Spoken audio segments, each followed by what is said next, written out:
Pessoal, eu vou falar para vocês de uma, vamos dizer assim, uma faceta do radioamadorismo que não inclui necessariamente uma pessoa conversar com outra pessoa. Você que entrou agora, recentemente, não sei se sabe que existe isso, mas como pode ser um radioamador ser tão egoísta, entre aspas, que ele vai fazer radioamadorismo sem falar com ninguém? Então vamos ver sobre isso. Antes eu quero falar do Ansat BR, que o Ansat BR é um grupo que o Edson e eu, a gente acabou juntando esse grupo e está aí fomentando esse grupo. A ideia nossa, diferentemente do Ansat americana, é a gente fomentar incentivo ao aprendizado e ensino em STEM. STEM é a área, ou são as áreas que mais geram progresso para uma nação. STEM significa ciência, tecnologia, engenharia e matemática. Um dia, eu conversando isso com o pessoal lá em Bauru, uma pessoa virou para mim e falou assim: não, mas eu vejo na Globo que o que gera recurso é o agro é pop. Eu falei: beleza, como é que você faz agricultura de precisão? Você não faz agricultura de precisão sem engenharia, sem matemática, sem ciência. Então, é por aí. Bom, o tema da apresentação, o título, né, era RS. RS, porque tem um monte de R aí, de radiosonda RS-41. A recuperação, a reprogramação, o que tem a ver de radioamadorismo no meio e o seu reuso. Antes disso, eu vou falar para vocês de um conceito chamado de Near Space. O que é o Near Space? Near Space é o chamado, em português, espaço próximo, é uma determinada região, não vou dizer da atmosfera, mais ou menos, que ela compreende, ela está entre acima de 18 km de altura e até 100 km de altura. Como é que foram definidos esses limites aí? Por que 18 km de altura? Tem gente que fala que a 18 km de altura o sangue nosso vai ferver se você estiver exposto nessa altitude. Não é exatamente isso. A 18 km de altura, uma coisa curiosa acontece. A água ferve na temperatura do corpo humano.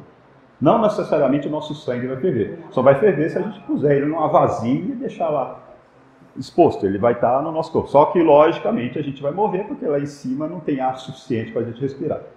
Então, começa o Near Space acima de 18 km de altura. E por que 100 km? 100 km é um limite que, para você ter uma aeronave voando aí, a 100 km de altura, ela teria que ter uma velocidade igual de um objeto que estivesse em órbita a 100 km de altura. Então, acima de 100 km de altura já é espaço. Então, abaixo de 100 km de altura até 18 km, a gente chama de Near Space. Então, a gente vê no desenho aí que a gente tem o espaço, a gente tem Near Space, e tem um desenho ali, parece um paraquedas, mas é um balão estratosférico. A gente tem o espaço aéreo ali, a gente tem a Terra. Então, e existe o conceito na IARO de NSS, que são Near Space Station. São estações que transmitam na faixa de rádio amador, que podem estar localizadas aí dentro dessa região. Aí vocês vão falar assim: mas como assim?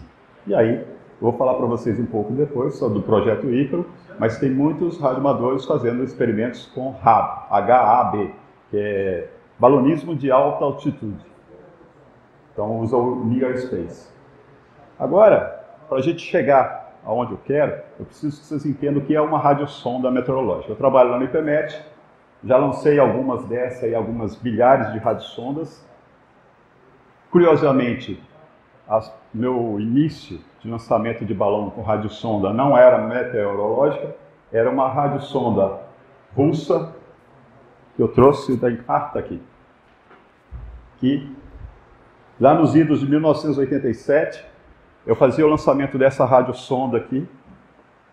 Está escrito até em russo aqui, CCCP, que é no alfabeto cirílico é SSR, que era a União das Repúblicas Socialistas Soviéticas. Aqui embaixo está escrito em russo Icar, ou Ícaro, e essa sonda não era meteorológica. Essa é uma sonda que foi usada no projeto de pesquisa no Departamento de Física daqui da Unicamp, no Departamento de Raios Cósmicos, para medir radiação atmosférica. Essa sonda voava com 2 tubos Geiger. Tem uma barra-chave aqui com a cápsula aneroide para dar uma referência de altitude, e ela ia transmitindo a contagem, que na radiação você conta quantas partículas vai passar por esses tubos.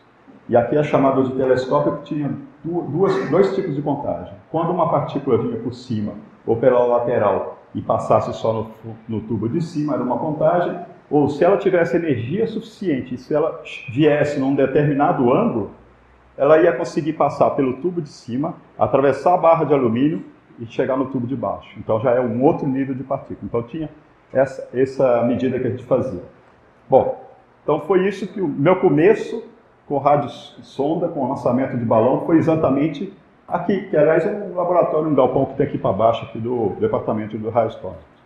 Mas o que é uma radiosonda meteorológica? Vamos já falar previsão do tempo.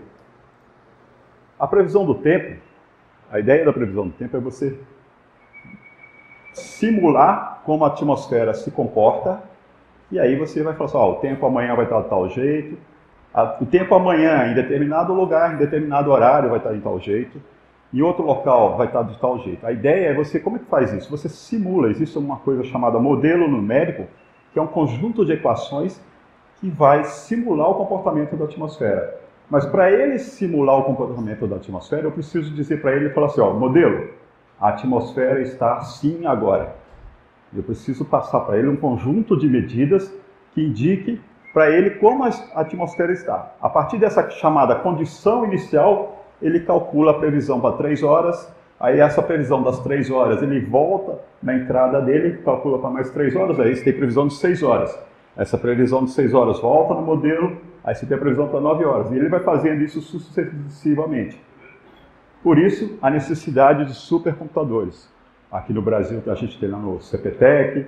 Hoje, com o avanço da informática, também está ficando fácil, eventualmente, você rodar um modelinho em casa, mas de onde vêm esses dados? O principal fonte de dados para alimentar modelo numérico são das radiosondagens meteorológicas. O que é uma radiosonda meteorológica? Está aqui na minha mão uma delas. Esse é um equipamento que, essencialmente, é uma estação meteorológica, só que com uma peculiaridade, leve o suficiente para a gente amarrar um balão e soltar. E aí ela vai medir. Se você tem, a gente vê aqui na frente, tem uma estação meteorológica aqui do CEPAG, mas ela está fixa ali no chão. Ela só mede pressão, temperatura, umidade, velocidade e direção do vento aqui no chão. Agora, com essa aqui, quando a gente solta num balão, ela vai subir e vai transmitir a cada segundo pressão, temperatura, umidade e a velocidade e direção do vento. Bom, velocidade e direção do vento, só para vocês terem uma ideia, como é que mede aqui na estação aqui embaixo? É um anemômetro. O anemômetro está parado, está lá em cima da torre, geralmente tem um hélice ou aquele que tem 3 copinhos, o vento passa ali e começa a girar. Posso colocar um anemômetro no balão? Não posso. Por quê? Porque o ar, do ponto de vista do balão, quando a gente solta, o balão está solto no ar. O ar está parado. Pode ter vento de 200 km por hora, mas o balão vai junto com o ar. Então a medição da velocidade e direção do vento é dada pelo GPS que tem nela. Pela variação de posição, a gente então tem como saber qual é a velocidade e qual a direção que o vento está indo. Então, essencialmente, é o que a radiosonda faz, alimenta o modelo meteorológico para fazer previsão do tempo. O padrão é ela chegar até 25 km de altitude. Lembra? NSS, que é ela passa a ser uma Near Space Station, né? E é o método hoje usado. No Brasil, são lançadas, acho que aproximadamente em 40 lugares. No estado de São Paulo, é no Campo de Marte. No estado do Paraná, temos em Londrina, se eu não me engano, acho que tem Foz do Iguaçu e Curitiba. No estado de Minas, tem Uberlândia e Confins. No Rio de Janeiro tem, e vai espalhando no Brasil. 2 radiosondas lançadas por dia. Custa mais ou menos uns 150 a 200 dólares cada lançamento, considerando preço da radiosonda, balão, e em muitos lugares, por questões de segurança, mas depois a gente fala a respeito disso, o pessoal usa gás hélio. Gás hélio é 5 vezes mais caro que o hidrogênio. Alguém vai falar assim, mas o hélio é seguro, o hélio não é inflamável. Isso dá uma falsa sensação de segurança para muita gente. Porque quando a pessoa vai manusear um cilindro de gás hélio, ele fala, isso aqui não tem problema, que isso aqui não é inflamável. Mas o principal problema não é o fato do gás ser inflamável ou não. É o fato de você ter um cilindro com um gás armazenado sobre alta pressão. Não importa se é hélio, se é hidrogênio ou se é atmosférico como um cilindro de mergulho. Um cilindro desse, se estourar, ele sai voando que nem um torpedo. Eu já vi vídeos disso, de um cilindro que pesa 80 quilos, sair voando, simplesmente atravessar uma parede. Então, não aconteceu. Foi vídeo numa situação de demonstração, tudo controlado, mas ninguém morreu não. Então dá essa falsa sensação de segurança das pessoas. Eu sei, a maior parte dos lançamentos que eu já fiz foi com hélio, e a prova disso que eu estou aqui, não sou um fantasma para estar falando para vocês. E outra coisa importante, que hora que lançam essas radiosondas? Em vários locais do mundo, deve dar 200, 300 locais do mundo, ou mais, é lançado todo dia, basicamente, 2 radiosondas. Às 11h30 UTC e às 23h30 UTC. Então, do ponto de vista nosso, que é o UTC-3, é lançado às 8h30 da manhã e às 20h30 da noite. Né? Bom, o que é a radiosonda? Aí eu tenho uma outra aqui, e do Ricardo. Ricardo estava por aqui. Tá ali. Então, Ricardo, já abre aqui, essa aqui também é daqui do museu, vai ficar aí para vocês aí. Essa aí é a radiosonda RS-92, é a radiosonda que ainda é lançada aqui no Brasil, na maior parte dos lugares. Só para a gente ter uma ideia de comparação de tamanho, de como é a radiosonda. O fabricante dela é a Vaisala. Ela pesa 280 gramas com bateria, essa aí está sem bateria, mas está ali a sonda. Uma coisa curiosa, deixa eu mostrar aqui, pessoal. Se você soltar aqui, ela vai desenrolar. Vai. A radiosonda, essa radiosonda Vaisala, essa RS-92, ela tem uma anteninha quadrifilar aqui em cima, que é a antena do GPS. Ela tem esse monopolo aqui embaixo, que é a antena de transmissão em UHF. E ela tem essa haste aqui, estão os sensores. Depois eu passar para vocês verem, vocês vão ver que tem um fiozinho no meio desse sensor, que é o sensor de temperatura. Por que ele é tão fino? Ele é tão fino para ele ter uma baixa inércia térmica. Quando o ar mudar de temperatura, ele já sentir. Porque imagine, isso aqui vai estar subindo. Eu não vou colocar um sensor do tamanho de uma pilha, porque até a temperatura mudar e ele sentir, esse aqui já está lá em cima. Então o sensor é bem fininho. Eu vou fazer o que a gente faz em apresentação na escola, vocês vão passando aí, vocês vão dizendo. Vocês vão ver que tem um carretel com uma linha aí. Por que isso? Quando você vai lançar uma radiosonda dessa de dia, imagine que o sol está batendo em cima do balão. E esse balão está subindo. Vocês conseguem imaginar, então, que ele deixa um rastro de ar quente? Por quê? Ele está subindo, o ar passa por ele, em contato com a superfície dele, porque o sol está batendo nele, ele esquenta um pouco. Para que não haja influência na medida, quando você lança aquela carretelzinho ali, vai desenrolar a sonda e ela vai ficar mais ou menos uns 30 metros de distância do balão, justamente para não ter essa influência. Então, nós estamos vendo aí uma RS-92. Aqui no Brasil, o principal órgão de lançamento que cuida das radiosondagens meteorológicas é o DCEA, que é o Departamento de Controle do Espaço Aéreo. Depois nós temos também a Infraero, que lança em alguns aeroportos. Ela transmite na faixa de 403 MHz, e aí tem o Web SDR do William lá que permite todo um monte de gente acompanhar a RS-92. Ela é usada, essa aí está sem as pilhas, sem o compartimento de pilha, mas são 6 pilhas alcalinas. Outra coisa curiosa a respeito dessa radiosonda é que os componentes eletrônicos delas foram fabricados exclusivamente para a Vaisala fabricar essa sonda. Talvez seja até componente comum, mas a numeração é Vaisala. Resultado, você não tem o datasheet desse componente eletrônico dela. Outra coisa é que é meio complicado fazer o QSY dela para uma faixa de rádio amador. A única coisa que a gente vê facilidade de uso nisso aí é se alguém quiser usar essa antena como antena ativa para GPS. Quiser usar a sonda como antena ativa, você pode usar uma parte do circuito dela que tem a antena e tem um filtro sol e tem um LNA para você alimentar algum GPS. Então, essencialmente, essa RS-92. Passou. Agora, nós vamos falar dessa outra aqui. Essa outra é um modelo de sonda chamada RS-41.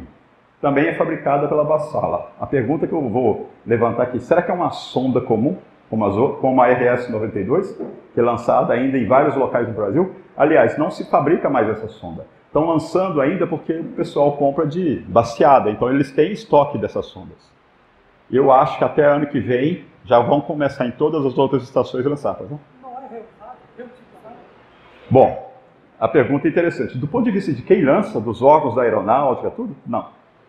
Você não tem nenhuma garantia que quando ela pousar delicadamente, mesmo que seja delicadamente de paraquedas, que esse sensor aqui vai sobreviver. Primeira coisa, né? A outra coisa é que você não tem mais garantia do sensor de calibração, do sensor de umidade dela. Como você viu, ela vem embalada toda numa caixa para ser aberta no momento do lançamento. Então, abriu, lança. Depois você já não tem mais garantia dela. Bom, mas vamos rever esse conceito já já. Outra coisa interessante dessa sonda é que ela pesa só 84 gramas com a pilha. Ela usa duas pilhas. Uma outra, deixa eu ver se está mais fácil de abrir.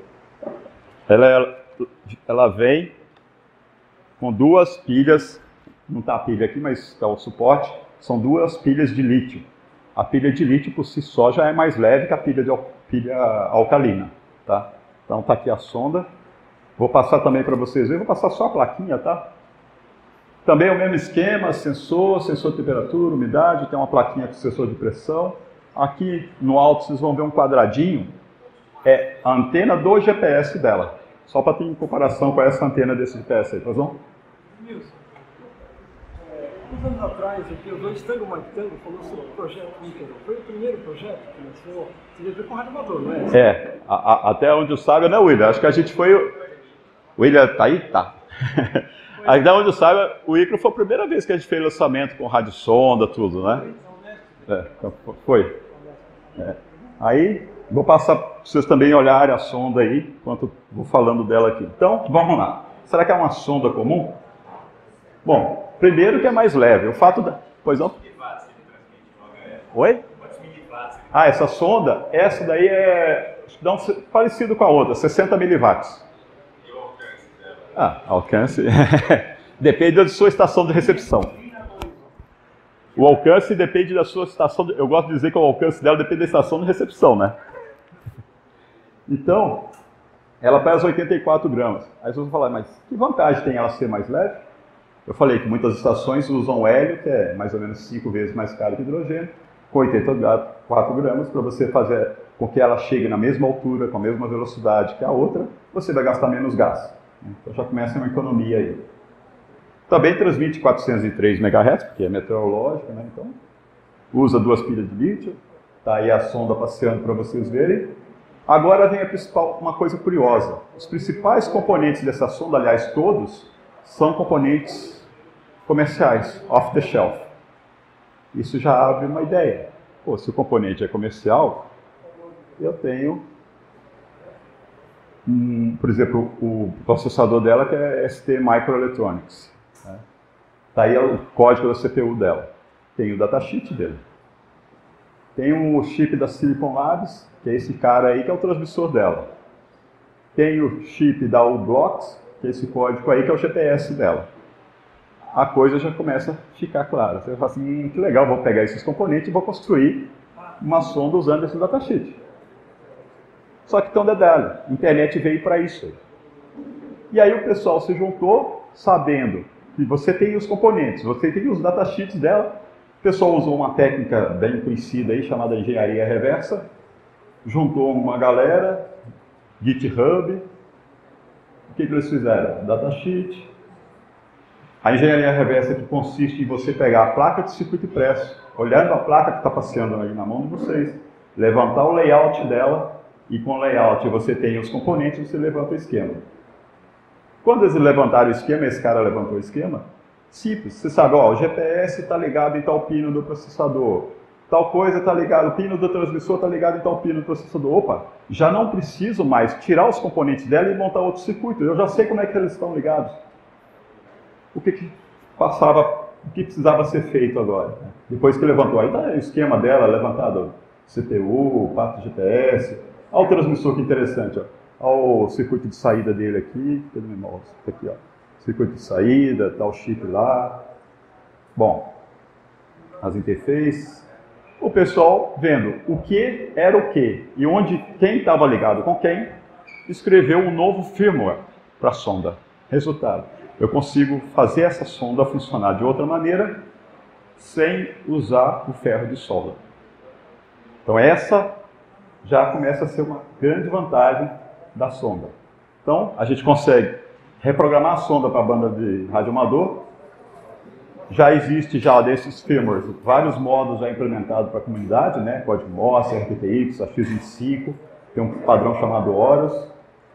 Um detalhe, a barra de sensor dela não é aproveitada, porque ela usa uma coisa especial da Vaisala e é proprietário. Então os caras não conseguiram fazer a engenharia reversa disso, você não consegue ler a barra de sensor dela. Então quando você vai reprogramar, a barra de sensor você não usa, o sensor de pressão você não usa. Então, o resultado, a sonda não é mesmo uma sonda comum. Essa sonda é... Nossa, desde quando eu vi falar da primeira vez, uns 4 anos atrás, mais ou menos, que 4 ou 5 anos que eu lancei essa sonda, que a Vaisala ia mudar e fazer esse modelo de sonda, eu já comecei a crescer usando essa sonda. Vai uma questão de tempo para alguém fazer alguma coisa com ela. E é o que aconteceu. Aí agora, eu atiçei a ideia de todo mundo. Como que a gente vai conseguir uma radiosonda?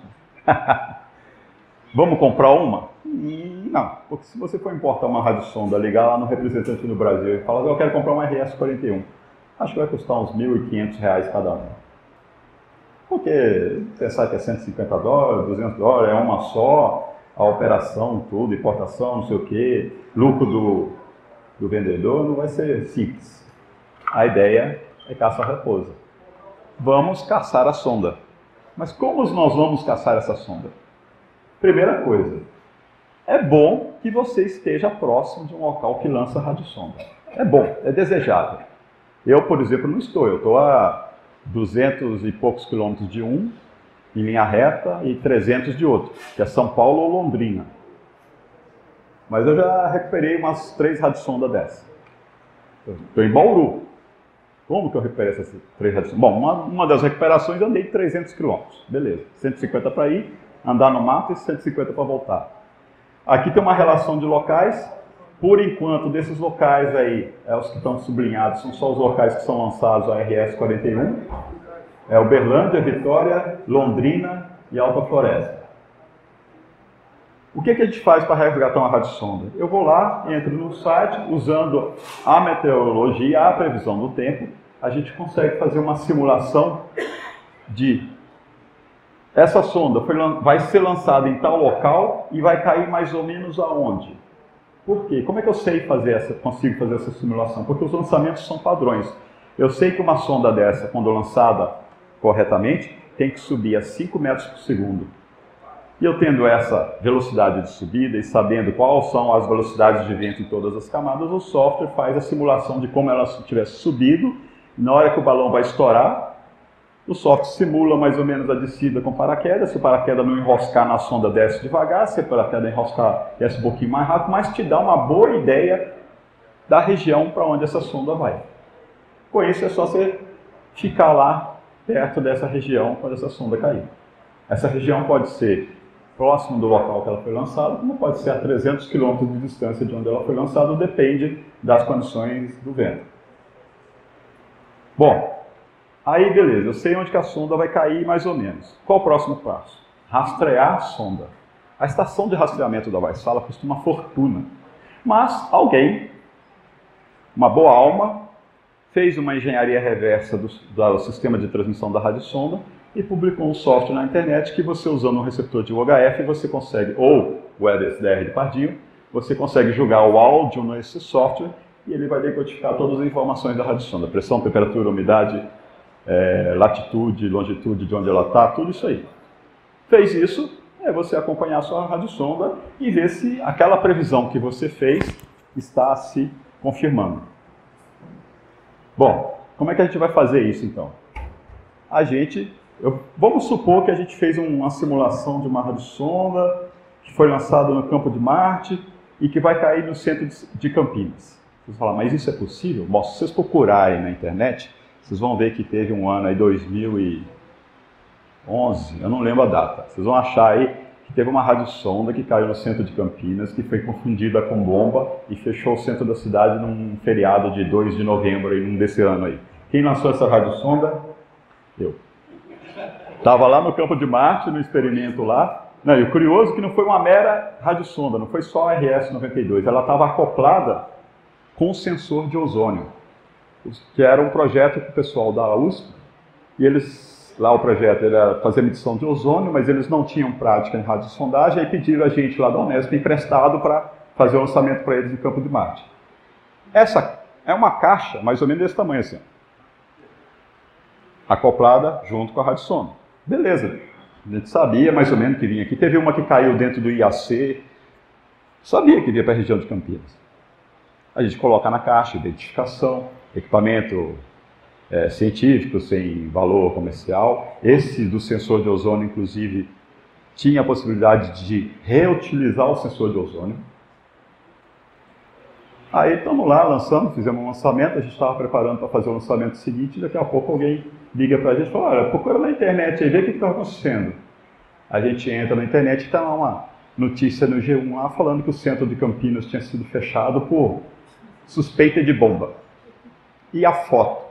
Quando eu olho a foto, está lá aquela caixa, pedaços do balão do lado, paraquedas do lado, eu começo a dar risada, lógico, né? Aí eu tinha um contato no SEDEC, aqui em Campinas, que é o Centro de Defesa Civil, liguei e falei, ó, vocês estão procurando bomba aí e tal, isso não é não, hein? Você vê direito, tem uma etiqueta lá marcada. O que aconteceu? A sonda caiu, algum guarda civil olhou aquele negócio, chegou perto, escutou fazendo um barulho, imaginou que era uma bomba. Ainda bem que não me ligaram. Porque se tivesse ligado para mim, iam perguntar, o que tem dentro dessa caixa? Eu falei, tem uma bomba. Só que era uma bomba de ar que ficava puxando o ar para passar no sensor de ozônio. Né? Não é que nem aquele cara que foi preso nos Estados Unidos que quis fazer gracinha e falando que tinha uma bomba, ela está carregando uma bomba que era uma bomba para pintura de uma prancha de surf. Né? Bom, resultado, eles mandaram essa foto, foi parar no... Como é que chama aquele grupo lá que desarma a bomba lá de São Paulo? O Esquadrão de São Paulo, lá na capital.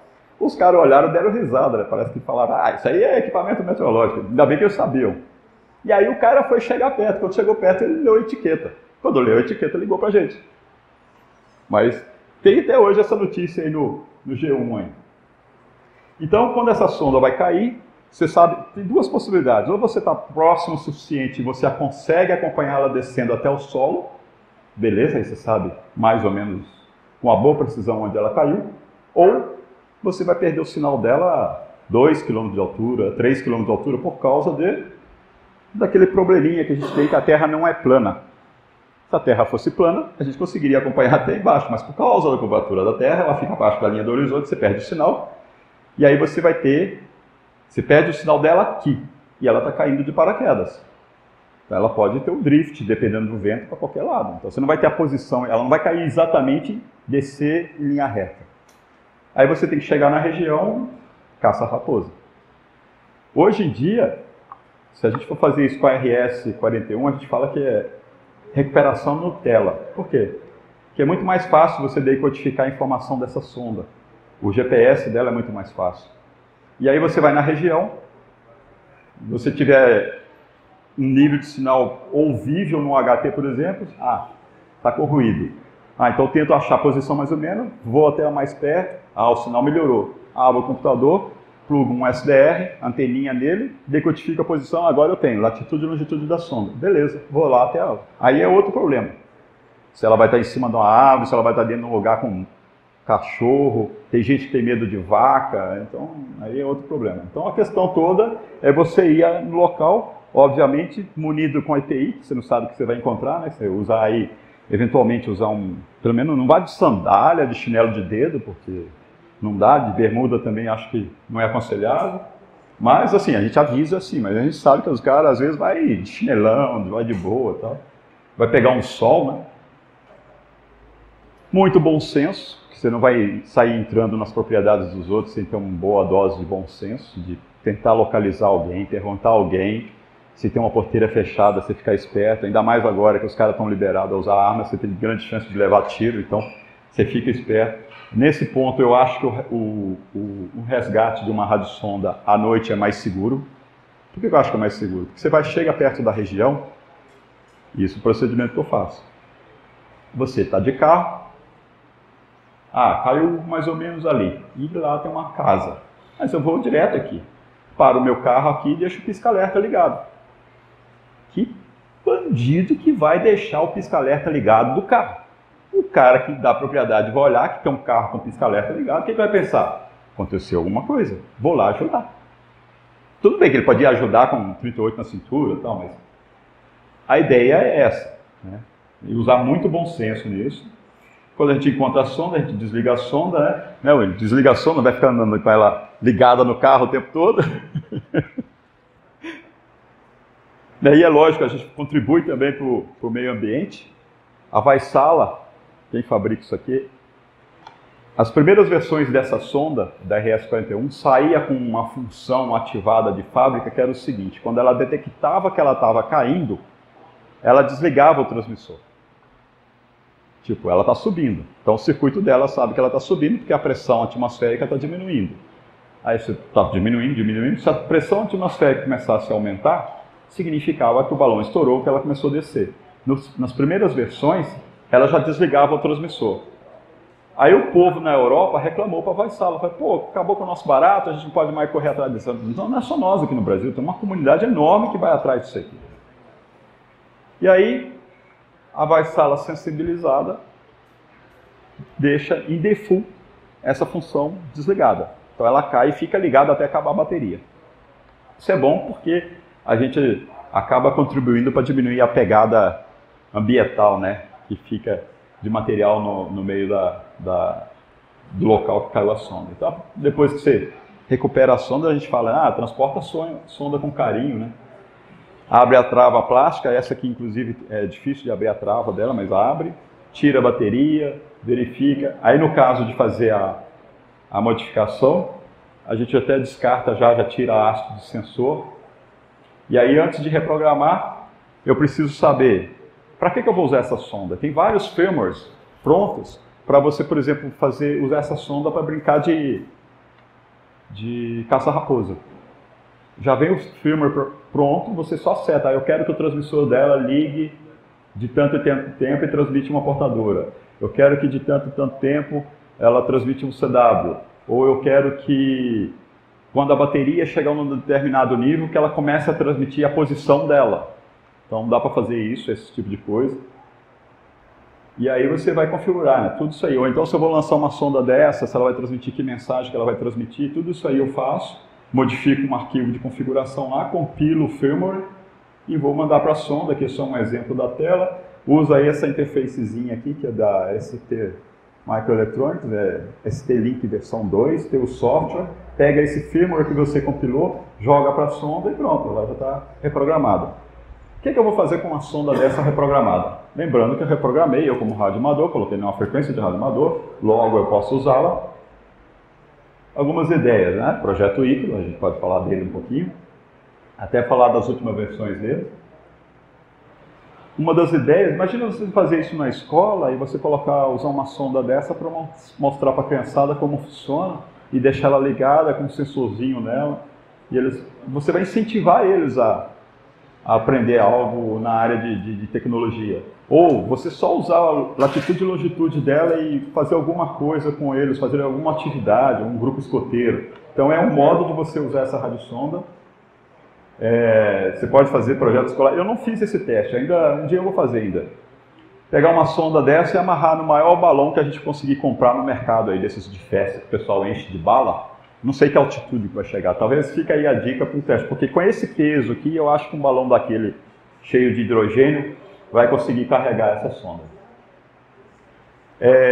Fazer teste, né? A gente já tentou fazer, né? Amarrar a sonda num drone, levantar para ver até onde vai o sinal dela, né? Mas 500 metros de altura não é nada se comparado a 25 km de altura, né? Mas você pode usar num foguete, planador, aeromodelo, sei lá.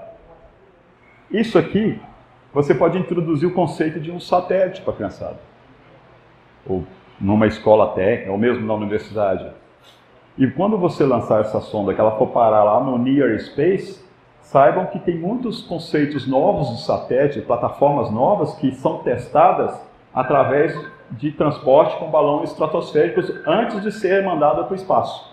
Porque as condições qual o equipamento passa ao entrar no Near Space é praticamente igual à condição do espaço, inclusive de radiação. Pode fazer experimento com Doppler também. Você, nessa frequência em UHF, você consegue perceber o Doppler. Então, você fazer ela movimentar, dá para você ver com os softwares que a gente tem hoje aí, usando um SDR, você consegue ver a variação da frequência, né, ela se traduzindo no áudio. E claro, que qualquer um desses experimentos obriga a ter necessariamente um radioamador envolvido, porque você está usando uma estação transmitindo na frequência de radioamador, então você precisa ter um radioamador envolvido dentro desses experimentos. Uma outra ideia que eu tenho aí, só para chutar assim, é fazer um CubeSat com uma radiosonda dessa. Claro que não vai ser ela pura, só a radiosonda. Você precisa colocar painel solar, bateria recarregável, adicionar algum sensor nela externo, né? E aí você já pode desenvolver um novo protocolo. Mas e a frequência de transmissão dessa sonda? Como é que ela se comporta? Porque essa sonda, ela vem para ser usada em 403 MHz. Quando eu reprogramar, eu vou levantar a frequência dela para 430, 435. Aí fala, mas não tem que mexer na antena, não tem que cortar a antena, não tem que mudar o filtro de saída? Então, visando responder essa pergunta, veio o projeto Ícaro 4, que foi dia 2 de dezembro do ano passado. Eu peguei uma sonda dessa. A única coisa que eu fiz nessa sonda foi trocar o firmware, colocar os parâmetros para ela transmitir numa frequência de radioamador, a frequência de transmissão dos dados, no caso, a identificação dela, a posição, qual modo que ela ia transmitir, no caso, essa sonda, esse voo foi com RTTY, código MOS e com APRS. Lancei a partir de Bauru. Detalhe, usei um balão um pouquinho maior do que é usado normalmente. Então, ao invés dela chegar a 25 km de altura, ela chegou a 35. Outra coisa curiosa, essa sonda, então, eu só reprogramei a sonda. Eu não mexi em nada no hardware dela.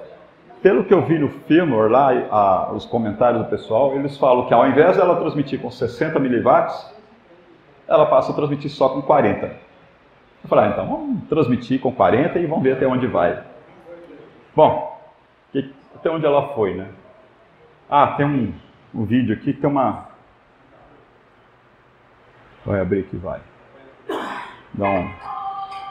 Tem um áudio aqui, mas o áudio não é muito importante, né? Aqui só para vocês terem uma ideia do vídeo que eu fiz do lançamento, a torre do radar, um amigo meu que saiu filmando lá. Esse dia parecia que ia chover, mas não choveu. Ali o cilindro, a gente arrastando delicadamente um cilindro de hidrogênio, preparando, desenroscando paraquedas usado, calculando o peso. Eu usei um balão maior e coloquei menos gás. Então com isso ela conseguiu chegar a 35 km de altura. Ali enchendo o balão. Aí a gente tem uma coordenação com o pessoal do controle aéreo da região de Bauru para fazer o lançamento, porque ali onde está o IPMET ali é na cabeceira da pista do aeroporto. Eu não quero lançar, o avião bater e eu perder minha sonda, né? Então a gente coordena isso aí. Ali estava calculando o empuxo do gás, estava medindo o empuxo do gás, é aí que eu sei quanto gás eu vou colocar no balão. Só confirmando que estava a quantidade certa. A gente vai amarrar e a gente vai fazer o lançamento. Qual foi a ideia disso aqui? A ideia disso aqui era uma sonda dessa, só modificando o firmware, ia funcionar bem? Então, beleza, 35 km de altura e nós vamos ver os resultados. Aí agora, perto do lançamento, ali quem está segurando o balão é o Y2 Bravo Serra Papa, o Ziel. Estava ventando na hora que ia lançar, aí até o barulhinho aqui.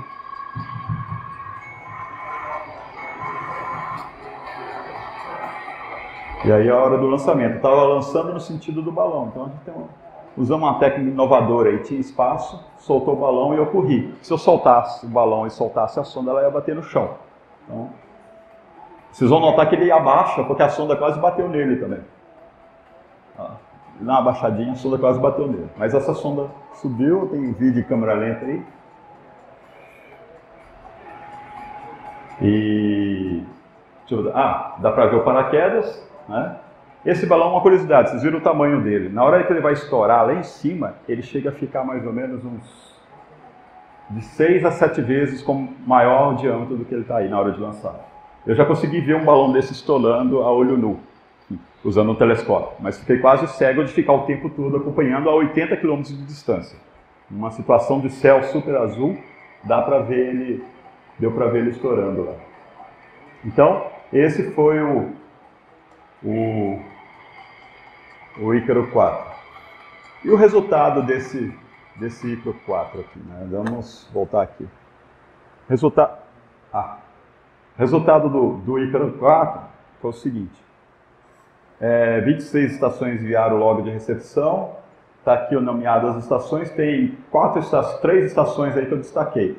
TY2TNA é o Fábio de Bariri, lá perto de Bauru. Ele acompanhou todo o tempo. Ele praticamente mandou todas as transmissões de RTTY. E aí eu consegui montar o gráfico, vocês vão ver para frente.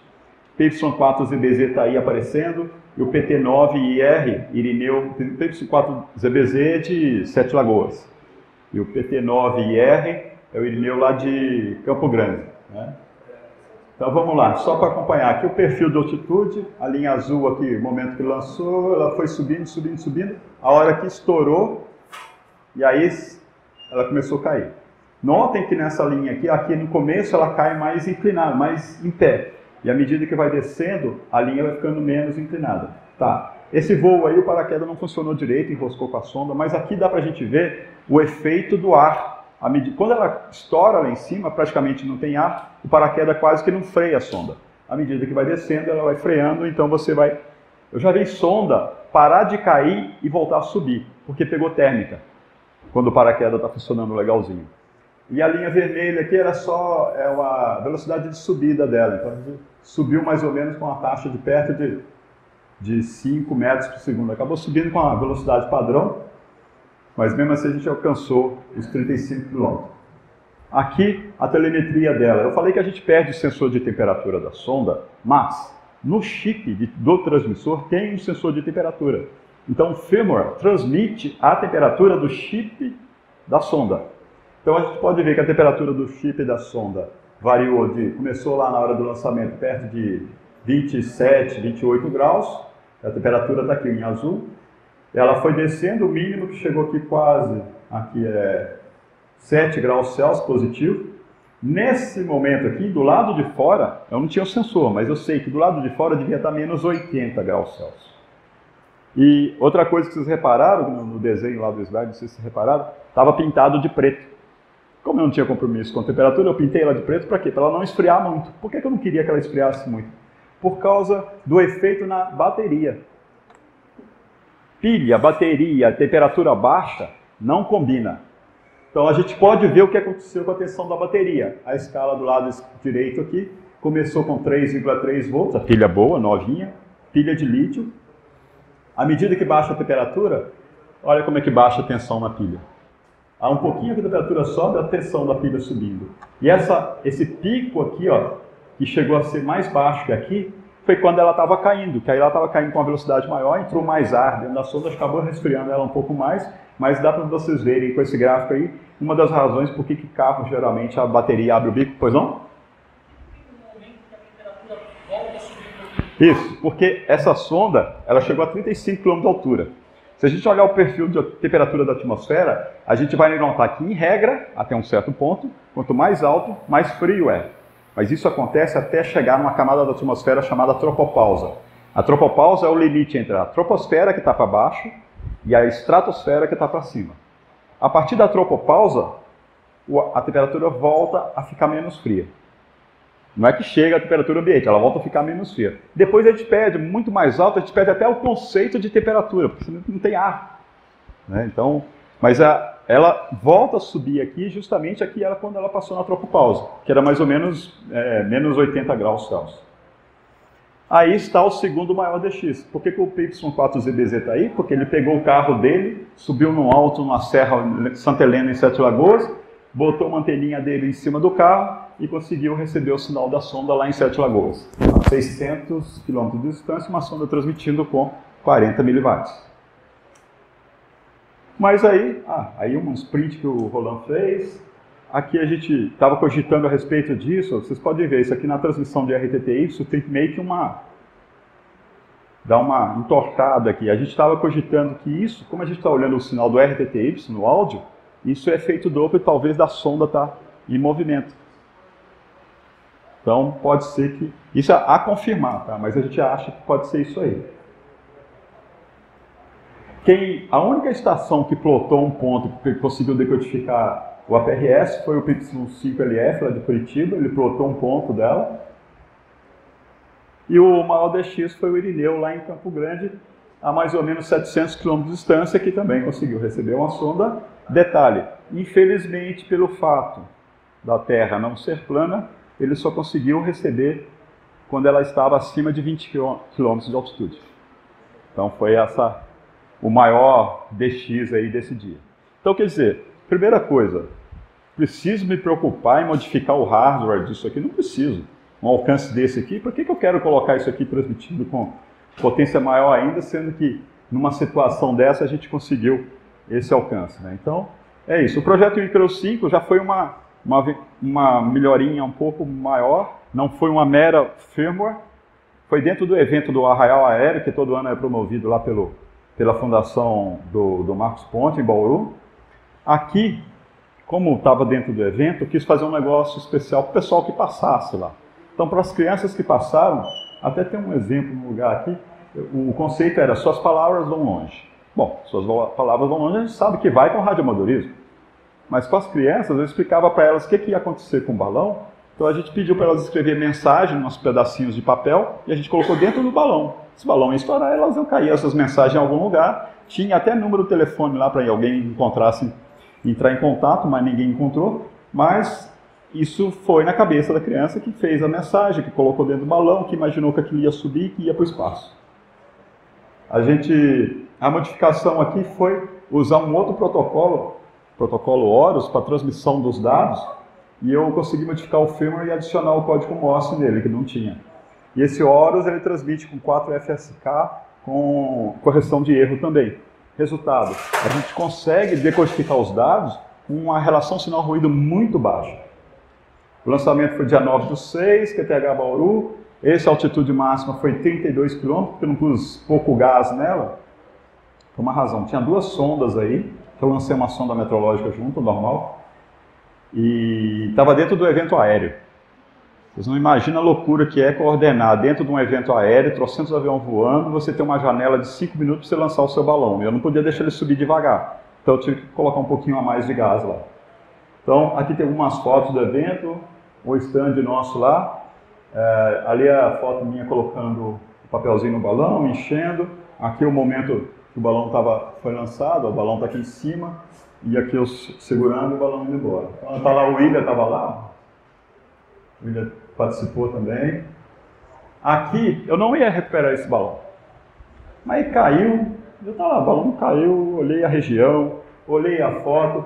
Esse tracking aqui foi o Edson, PY2SDR, que tinha feito, e o último ponto que ele recebeu é que estava aqui. O software estava dando uma projeção dela cair aqui.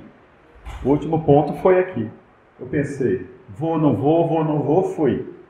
Aqui está o caminho, aqui eu indo de carro para chegar lá na sonda, passei em cima do rio Tietê lá na região, aí chegou lá, peguei o sinal, ao computador aqui, RTL, anteninha espetada do lado, ele em cima do carro, peguei a latitude e fui chegar lá onde estava a sonda. Encontrei com um cachorro no meio do caminho, mas não correu atrás de mim. Na realidade, antes de eu chegar aqui onde estava a sonda, aqui eu sabia que eu tinha visto que tinha uma casa, tipo uma fazenda. Eu fui primeiro lá, falei assim, lancei um balão lá em Bauru, caiu aqui na região, estou aqui procurando aqui. Aí o cara falou, não, pode ir, beleza, pode ir lá. Eu falei, o cachorro não morde? Não, o cachorro não morde. Não mordeu, mas ficou me seguindo, mas tudo bem. E aí o que aconteceu? No final, o último ponto rastreado pelo Edson, PY2SDR, foi aqui, e encontrei ela no meio do mato nesse local aqui. Aqui está a foto minha. Vocês não fazem ideia da felicidade que é. Quer dizer, entendeu? O William faz, entendeu? Olha lá, o Gustavo faz ideia de que recuperar uma sonda dessa, porque, olha, é uma felicidade. Aí teve o Icaro 6. Qual que era a ideia? O que a gente queria fazer de novo? O próximo passo, de novo, a gente fez um negócio agora com o Colégio Embraer, com os alunos do Colégio Embraer. Qual foi o experimento? O Edson conseguiu modificar o firmware que eu tinha modificado e fazer a sonda, o microprocessador ler um sensor externo que estava ligado no Arduino. Então os alunos do Colégio Embraer fizeram esse experimento com o sensor com Arduino, puseram até uma câmera 4K. A gente teve a participação também do grupo escoteiro de Barra Bonita, que no dia estava lá. Eles foram lá e eu expliquei para os lobinhos também. Fiz com ele a mesma... o firmware modificado. Tinha uma câmera 4K também, que o pessoal do colégio colocou. Fiz também com eles a mesma ideia de pedir para os lobinhos tudo, fazer uma mensagem no papel, a gente colocou no balão. Aliás, dessas mensagens aqui, esse balão aqui, eu vou falar do rastreamento dele depois, mas o Gustavo achou no resto dos balões ali. Foi lançado dia 1º de setembro desse ano, a partir de Bauru, altitude máxima 30 km. Por que 30 km? Porque não estava só a sonda, tinha uma caixinha que tinha Arduino, que tinha a câmera 4K, ficou um pouquinho mais pesado. E eu coloquei um pouquinho de gás acima. Por quê? Se eu colocasse pouco gás, pela condição do tempo que estava naquele dia, era capaz dessa sonda cair para o lado de São Paulo. Como eu fiz ela subir um pouquinho mais rápido que o normal, para o balão estourar e ela caiu antes, na região de Piracicaba. E aí nós fomos lá, né? O Gustavo foi lá, e aqui tem uma compilação das fotos, vídeo que eu estava mandando no canal WhatsApp, feito pelo Alisson, do ECRA. Também está aqui. O Alisson é artista, né? Ele fez essa montagem aí. Começando os trabalhos, hein? Pra quem achou que... Aí vai aparecer eu falando um vídeo que eu tinha mandado pro pessoal, porque naquele dia o tempo estava carrancudo, estava chovendo de manhã. O pessoal de Botucatu ia sair da escola, do Colégio Embraer, ia para Bauru.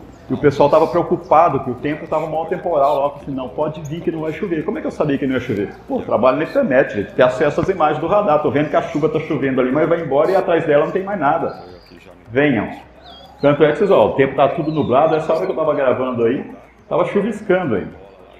E eu estava contando para eles, o vídeo falou, não, pode vir que não vai chover e tal.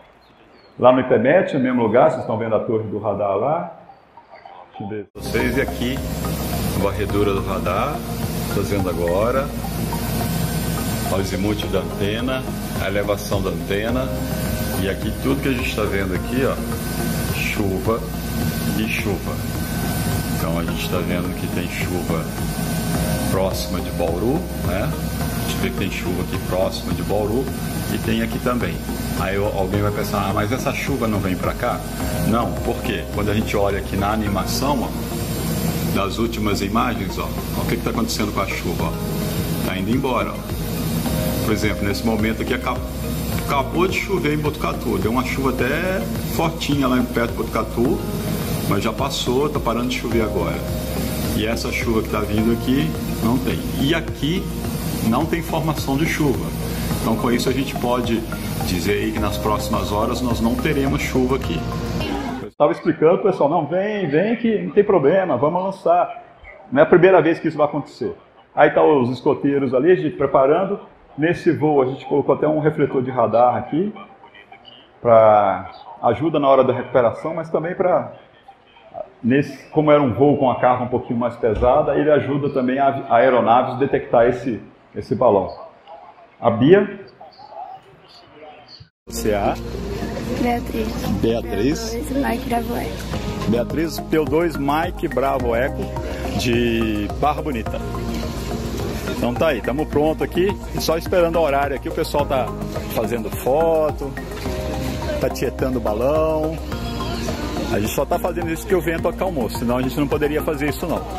Daqui a pouco, então, a gente lança. Pessoal, nós estamos prontos para lançar, só esperando o horário coordenado com o aeroporto, que vai ser aos 25 minutos. Então tá lá o grupo de escoteiro, o pessoal filmando aqui.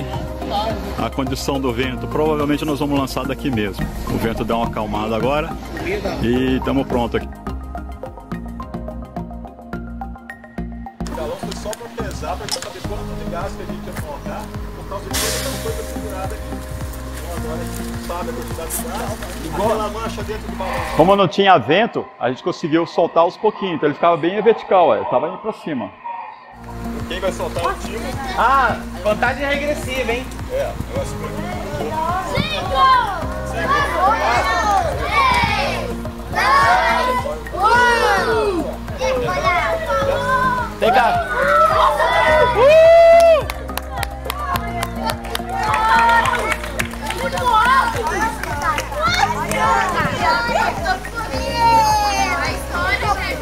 Pessoal, lançamos, hein? Tá voando. Já já vai pegar o vento de leste, aliás, vento de noroeste e ir pro caminho dele. Detalhe, eu sabia que o resgate ia ser debaixo de chuva. Como foi, né?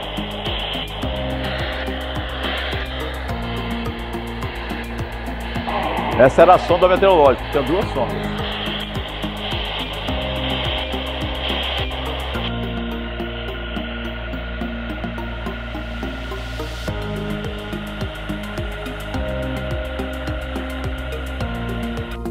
A sonda lançada pelo Demilson aí chegando aqui em São José dos Campos, na minha anteninha 2,5/8 de UHF. Chegando até que forte o sinal para mim. Pela distância, 250 e poucos quilômetros em linha reta. Pensa que é fácil, povo, vida de resgatar radiosonda aí, ó. E vai ficar mais bonito hoje, chovendo. Estamos aqui, PY2 Bravo Serra Papa, PY2 UEP, PU2 Mike Serra Romeo, que deve estar atrás desse mato lá para cima. Os carros estão parados lá no alto, atrás daquela curva. E a gente veio seguindo um ponto e acabamos de chegar aqui, ó. Tá chovendo, raio pra caramba, mas tá longe. Eu vi pelo radar que a chuva tá indo longe pra lá da gente. Então a gente achou aqui o equipamento. Tá aqui, ó, chegando nele. Como aterrissou um pouquinho brusco a aterrissagem, deixa eu ver aqui, ó. Quebrou o leme aqui. A caixinha aqui do timo com a câmera virada para cima. Espero que não tenha entrado água. A linha. A radiosonda 41 aqui. Tá tudo transmitindo ainda. E paraquedas e o refletor de radar.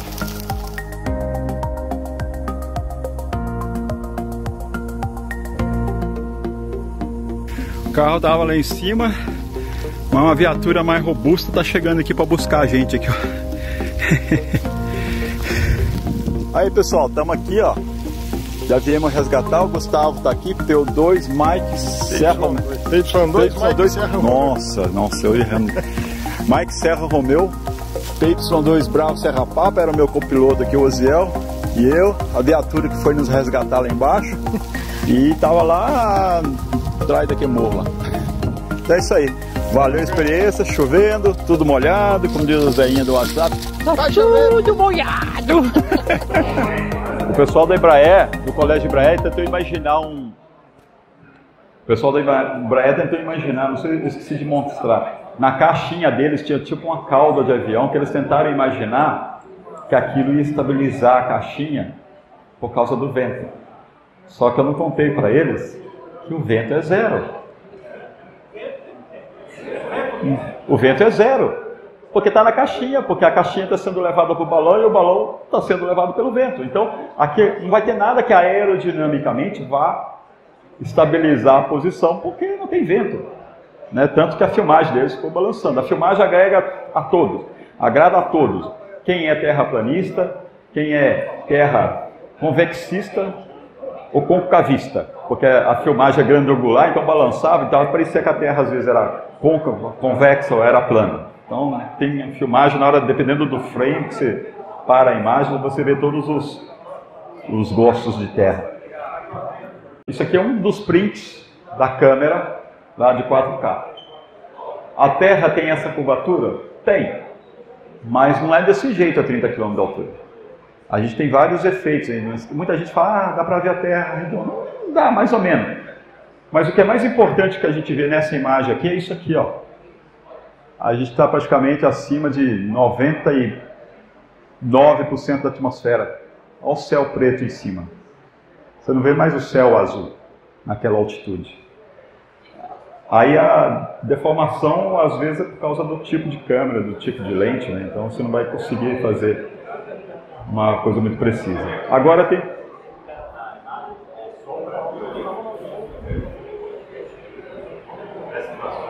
Aqui embaixo, né? Eu não sei o que é isso que ficou assim. Isso aqui é eles que mandaram para mim esse print, eu não sei como é que é. Hã? Tava, a gente recuperou debaixo de chuva, lembra? Foi mal temporal naquele dia lá. Bom, esse é o Ícaro 6.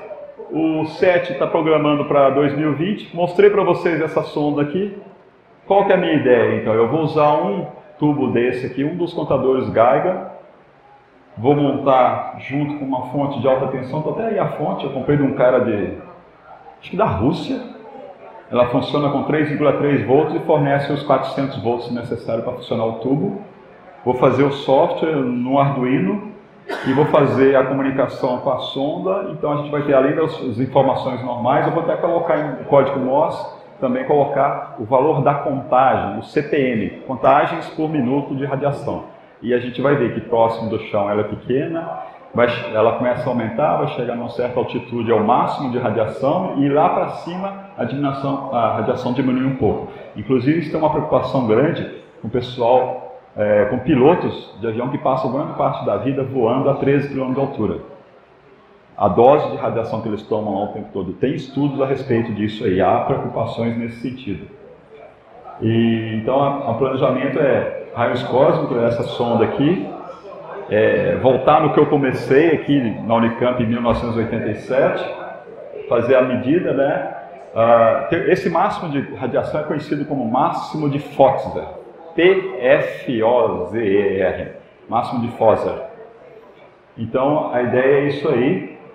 Estou prevendo para abril. Por que abril? Porque abril, março, abril ou outubro, novembro é a época que o vento lá em cima meio que, se não tiver nenhum outro sistema na troposfera atuando, tipo uma frente fria entrando nem nada, o vento lá em cima, se eu soltar aqui, ele vai ficar mais ou menos na mesma região, não vai mais muito longe.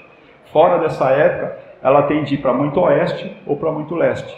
E eu não quero nenhuma dessas duas situações porque eu pretendo recuperar. Pretendo, não é garantia. Toda vez que eu lanço alguma coisa, eu falo, eu dou como perdido. Recuperar é um bônus. Mandar para Piracicaba. E aí quando começou? Começou quando o William me ligou e falou assim, estou recebendo um sinal na frequência de radiosom, um sinal diferente. Eu já tinha uma sonda RS-41 porque um francês mandou para mim. E eu falei, opa, isso é RS-41. E como eu sabia que lá no William a gente recebia Londrina, eu falei, Londrina está lançando RS-41. Aí eu avisei para o Luciano, Y2 OL, naquele mesmo dia lá, ele foi atrás, largou o trabalho dele, na hora do almoço, calça social, tudo, foi atrás e conseguiu recuperar a sonda. A primeira sonda recuperada, RS-41, 30 de outubro do ano passado. Depois já foi acontecendo o terceiro resgate. E aí tem o André. O André é um concurso. O André pegou uma temporada que as sondas caíam tudo perto de Londrina. E o André mora onde? Londrina. Ele sempre usava a moto dele, tênis dele, amarrava a sonda no bagageiro da sonda. E com essa brincadeira aí, ele fez alguns resgates. Quer dizer, tudo cara de felicidade. Vocês não fazem ideia da felicidade que é encontrar a sonda. Quanto mais difícil for o resgate, mais feliz você fica nessa hora. O pequeno estoque dele, que ele foi atrás. Então, a maioria das sondas RS-41 que eu tenho, foi o André que passou para mim. E aí, eu ficava zoando com ele, falando assim, cara, todo dia eu falava, vou atrás da sonda, vou atrás da sonda. Então a Cristal perguntou para ele, né, quem que era atrás da sonda. Até um dia que ela foi junto com ele, para ver que a sonda realmente era uma sonda meteorológica, né? Não era o nome de uma mulher chamada sonda, né? Aí a gente tem aqui também outros, o pessoal vai com a família, vai com a criançada. Isso aqui no meio da soja, aqui, a sonda aqui, ó. Então é bem... Essa aqui é curiosidade, é muito interessante. O André, como vocês viram na foto anterior, ele recuperou um monte de RS-41. Mas ele nunca tinha recuperado a RS-92. A 92, você vai basicamente caça-raposa mesmo. Você não decodifica o sinal dela fácil. Não, eu quero recuperar a 92. Aí o que aconteceu? A Infraero, que é a Londrina, estava lançando RS-41. Lançando RS-41, 41. Um dia, ele me ligou e falou, está o sinal da 92. Eu falei, não, como 92? Aí, até chegar nessa época, a gente já tem amizade com os caras de Londrina.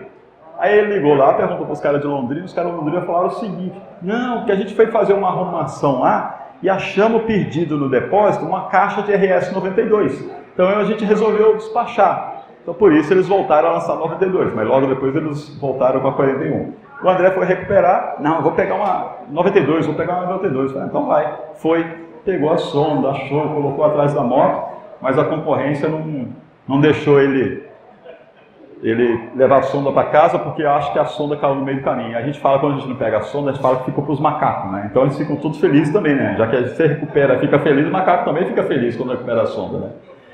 Então tá aí, tem algumas referências aí, pessoal do ECA, a gente tem um grupo no WhatsApp sobre radiosonda, se vocês quiserem saber mais. Aqui fizeram uma gracinha comigo de usar aquele aplicativo lá e disseram que eu estou parecido com o cara lá do balão lá, né? Então é isso aí. Muito obrigado, moçada. Obrigado. Se tiver questões...